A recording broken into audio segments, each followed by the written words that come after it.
Nicole Schwab, the daughter of World Economic Forum co-founder Klaus, is extensively cooperating with prosecutors in the crimes against humanity case against key figures of the global elite, sparking fear in the WEF, the UN and the WHO that their diplomatic immunity is about to be revoked and arrest warrants issued. Behind the scenes, the so-called untouchables are panicking.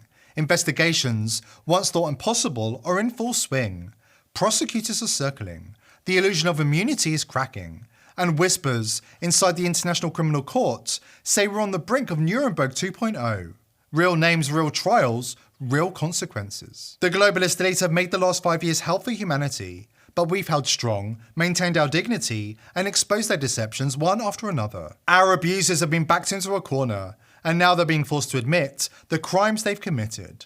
They want us to forgive and forget. But we the people are not going to let that happen, because this isn't just about justice, it's about reckoning, and it's closer than they think. Before we dive in, join the TPV free speech community over on Soju. Soju is a digital space where ideas and information can take place without any annoying algorithms or restrictive rules getting in the way of free expression. The ship is sinking, the rats are turning on each other. And Klaus, he just dove overboard. Schwab shocked the globalist establishments last week with the sudden announcement of his imminent resignation from the WEF, the very empire he built over 5 decades. But then came the real kicker. The very next day, whispers became headlines. Schwab is officially under investigation. And folks, it's not just a slap on the wrist. The probe is heating up fast. Allegations of governance failures, financial misconduct, WEF funds funneled into luxury perks, including, get this, massages and spa treatments for elite insiders. And we all know how they like to party. All while Klaus crisscrossed the globe in private jets, sipping champagne in Davos, and lecturing you about reducing your carbon footprint and your future life in a 15-minute city. The mainstream media, they're acting stunned, like this all came out of nowhere. But here at TPV, we're not buying the act. We've been tracking these developments for years, reporting what they wouldn't touch. Our sources? Better. Our reach? Deeper. We knew the walls were closing in. This investigation isn't just about misuse of funds or shady boardroom deals. No, this is the tip of a much darker iceberg. One that stretches back to the origins of the WEF, the global depopulation agenda, the fake pandemic, and the digital prison they try to trap us in. And here's the twist they never saw coming. The rats are turning on each other as the ship sinks, scrambling to save themselves, while the rest of the world finally catches up to the truth. One of those rats? Nicole Schwab. Yes, that Schwab, daughter of Klaus Schwab himself, the architect of the WEF, is singing like a bird, cooperating fully with international investigators. According to prosecutors, her testimony could be the Rosetta Stone of the globalist takedown. Not just about the pandemic and legal cover-up, but about the endgame, a systematic plan to depopulate the Earth. Billions of souls culled, not just through forced injections, but through decades of contamination in our food, water, air, and the threat of more engineered pandemics to come. What Nicole has revealed behind closed doors is beyond chilling. It's methodical, coordinated, and backed by hard data. Data, she claims, was stored in secret WEF servers and distributed through quiet back channels to a network of loyal governments and institutions. We'll get to the explosive details in just a moment, but before we do, you need to understand, Nicole Schwab isn't the only one breaking ranks. There's another name you need to know. Meet Pascal Najadi. His father, Hussein Najadi, co-founded the World Economic Forum with Klaus Schwab back in 1971. 10 years later, Hussein walks away in disgust, calling the WEF's vision dystopian, anti-human, and criminal. Now, Pascal is picking up the torch and throwing it straight into the heart of the globalist machine. He's handed over boxes, literal boxes of records, internal memos, emails, data logs, and private communications from his father's archives. Documents that spell doom for the WEF, the WHO, Gavi, and the entire Geneva-based global control complex. As Pascal puts it, the devil lives in Geneva. Geneva looks beautiful. It's beautiful. It has a lake, it has this shadow. It's very peaceful, but there is a dark side to it. Everything evil in the world related to demo side, unfortunately, comes from Geneva. You have WHO in Geneva. You have Gavi. Then you have the WEF, the World Economic Forum, which my father was a co-founder and left Klaus Schwab out of disgust in the early 80s. That has diplomatic immunity. I, as a Swiss citizen, right here now, declare that the WEF is not eligible anymore for diplomatic immunity. I call on the Swiss authorities and security to arrest those people immediately. Why?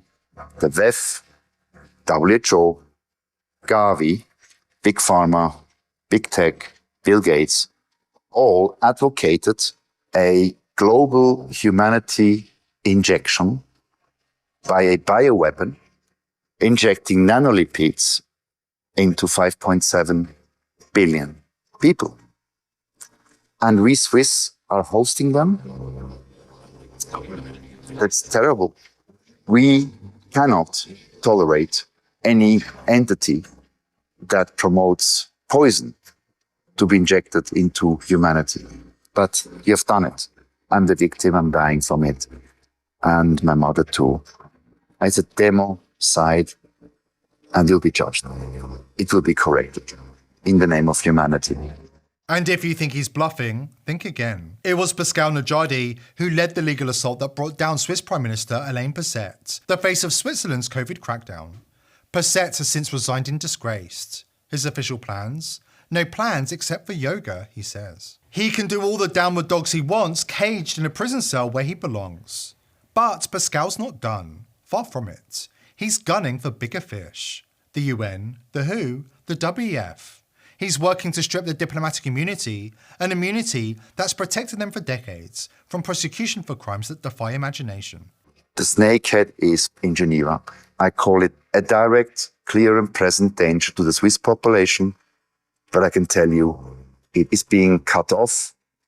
If you have a house of cards, and this is a house of cards of a criminal, one card pulled by justice and the whole card house collapses. But from hope alone, it is not done. Everybody must now change the spirit.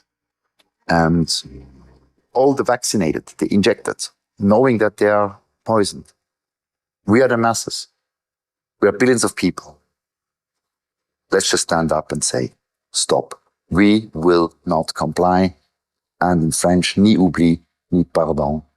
Because we are the guardians of humanity and our light obliterates the darkness of evil, always. And with Nicole Schwab talking and Pascal Najadi digging, it's only getting worse for them. Up next, we break down exactly what Nicole Schwab has said behind closed doors. From secret WEF documents to planned vaccine waves to how the next pandemic was already on the schedule. You'll want to hear this, because what she said could take down not just her father, but the entire house of cards he helped build. Let's be real. We've all been fed the lie that wrinkle creams are the ticket to looking young. I call bullshit. Dr. John Lake, a renegade beauty expert out of Beverly Hills, says that's a scam. Most of those fixes are just overpriced lotions that do nothing, or worse, mess up your skin. He says that he's done with the scammy cosmetic industry. Why? Because he wants to expose something they don't want you to know about. A 2-minute trick that's like Photoshop for your face. Wrinkles gone. Years erased. And it's so easy, you'll be pissed that you fell for their junk before. The cosmetic industry is afraid of the secret, because this could gut their racket. Lake is spilling the truth in a free video exclusively for viewers of this channel. No strings, no interruptions, just all the steps needed to do it yourself. It's already amassed over 2 million views, because it actually works. People are dropping decades, and the comments don't lie. You've got to see this. Visit bhmd1.com/TPV, the link's below. Don't sleep on this, because it's the real beauty secret they don't want you to know about. Visit bhmd1.com/TPV. They called it the Great Reset. They told us it was about building back better. But what they didn't tell us was that their idea of better meant billions of us gone. The COVID pandemic was never about public health. It was the trigger, the catalyst, the manufactured crisis that would allow unelected global bodies like the WHO to seize unprecedented legal powers, while the WEF and UN moved to finalise their dream of a one-world government. But we the people stood firm. Through censorship, coercion, lockdowns, mandates, gaslighting, the most coordinated psychological operation in modern history, we refused to bow. Maybe there is a Geneva Swiss syndrome, but definitely there is a UN syndrome, because people are so afraid of what's going on because the United Nations is occupied, that people in there don't understand. Those who understand keep quiet or try to speak in different ways to help people to wake up. So if you understand that, you know that this was very easy to carve a world government. If you don't have a force that stops that and says, we the people is more important.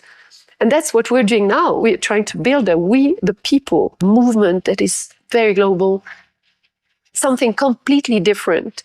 But what is going on in Geneva is the opposite at the moment. There is no right to WHO to give any orders to dictate to the whole world like they have done. And the Global Alliance for Vaccine Immunization, Gavi, got total immunity from the Swiss government. You can find this admin.lex in the Swiss database. Go and look. This is a coup d'etat, clearly. It's a global crime scene. And we are bringing little pieces of evidence to people with humility, because in science, you always have a doubt. It's a healthy doubt. And I think that is a very important attitude. And now, the empire is crumbling, the lies are unravelling, and the self-proclaimed masters of our future? The ship is taking on water, the rats are fighting, the lies are exposed. And the age of elite impunity? It's over. As a WEF whistleblower reveals, it's carnage backstage at the WEF, and the rats are fighting amongst themselves to save their own skin. You ever seen someone realize it's all about to come crashing down? I have. I saw it on Nicole Schwab's face when she walked out of that ICC debriefing room, like someone who just realized the walls weren't going to protect her anymore. She wasn't glowing with courage, she was pale, shaken, breathing like she just outrun something. Because she's not doing this out of principle. Nicole Schwab is cooperating because she's shit scared, terrified of what's coming, scared of being on the wrong end of a crimes against humanity charge, and scared that the name Schwab isn't going to protect her anymore. She's singing like a damn bird out of survival instinct. This is cloak and dagger, lawyered up damage control, quiet meetings, backdoor channels, files passed in silence.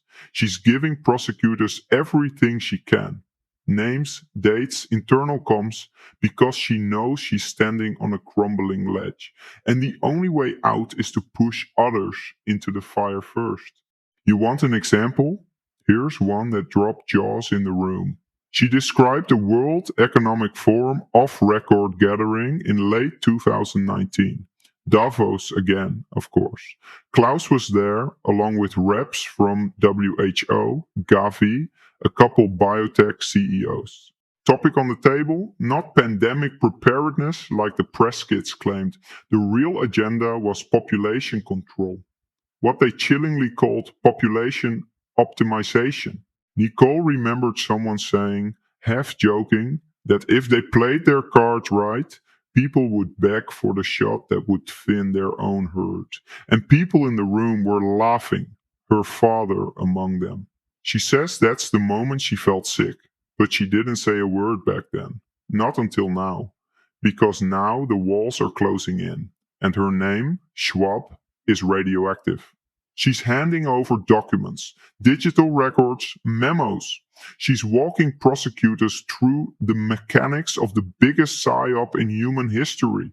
How death counts were inflated, how PCR cycles were manipulated to pad infection numbers, how fear became the real virus. And the jab? She confirmed what many already suspected. It was never about immunity. It was an experimental delivery system, a rushed product, designed, tested, and distributed with the goal of reducing the population while claiming it was about public safety. She even revealed internal projections, documents showing expected birth rate drops, excess death trends, and long-term fertility impacts. The language was clinical, cold, like they were managing livestock, not human lives. And Nicole kept quiet about all of it until now. She's not alone either. Others are flipping too, opening up the vault. Old staffers, previously loyal, are turning tail because they all feel it. The ship is going down, and everyone's scrambling to save their own skin. Some are trying to disappear. One WEF executive caught a private jet to Dubai last week using a forged diplomatic passport. He didn't make it past customs. Nicole's not running, she's negotiating, and we're finally getting a glimpse of what they were planning all along. It's ugly, it's evil, and it's not over. Not yet. Geneva may be the headquarters of the globalist elite, but the crime scene extends around the entire world. And we won't rest until justice is served and a reckoning is delivered. Take New Zealand, for example. Jacinda Ardern ruled one of the most corrupt WEF-infiltrated vassal states during her time in office. And the fingerprints of the global elite are all over the crime scene. Former New Zealand TV presenter Liz Gunn published an update about one medical clinic in New Zealand, where 30 people received a COVID injection on one day, and all 30 of these people died within the same close time frame. Mainstream media would like you to believe that this is just another coincidence. We saw their jab date. We saw their date of death. Let me give you just one of many examples. On one day, 30 people were jabbed on the same day at the same location. All are now deceased, and their deaths are in close temporal time proximity to each other. That's 30. That's all players in a rugby match on the field suddenly dead. You see, statistically, the numbers of deaths we saw cannot be attributed to natural causes given same site and same date of vaccination. It would be what they say statistically highly unlikely. We are calling for an inquiry. Not just any inquiry, a full-blown criminal investigation leaving no stone unturned. New Zealand is a crime scene. Jacinda Ardern's government knew that the jabs were poisonous, and yet they pushed them on the public regardless. Meanwhile, Ardern was gaslighting the people that she was supposed to be serving, telling them to trust the government as their only source of truth. We will continue to be your single source of truth. We will provide information frequently. We will share everything we can, everything else you see, a grain of salt. If you still don't understand the forces tightening their grip on our civilization, the ones rewriting reality in real time, erasing truth and enslaving minds, then there's nothing more I can say. But if you're here, listening now, I know you do get it. You feel it just like we do. That's why you're tuned in. That's why more and more people are waking up. The illusion is cracking, the elites are running scared. And now more than ever, we need your voice. Help us spread the signal. Share this episode, subscribe to the channel, spread this video far and wide, and join the People's Voice Locals community. Support the mission because together, we are the firewall. Today's video is brought to you by IPv6ers. Are you a content creator who wants to publish information online without Big Brother spying and censoring your every move? IPv6ers is set to revolutionize the way information is disseminated on the internet by eliminating the need for big tech companies to provide unreliable, overpriced services such as self-hosting, email, and data management. IPv6ers enables an easy and accessible way for you to host your own web and email server with direct end-to-end connections and enhanced security. This means no snooping from Big Brother and no interference from the technocratic elite. If Hillary Clinton can get away with running her own server, why shouldn't you? Go to thepeoplesvoice.tv/IPv6 to sign up, or click the link below this video to take back control of the internet and win the info wars against the globalists. If you like our content, help support our sponsor IPv6ers and go to thepeoplesvoice.tv/IPv6 today. Thank you IPv6ers for making this video possible.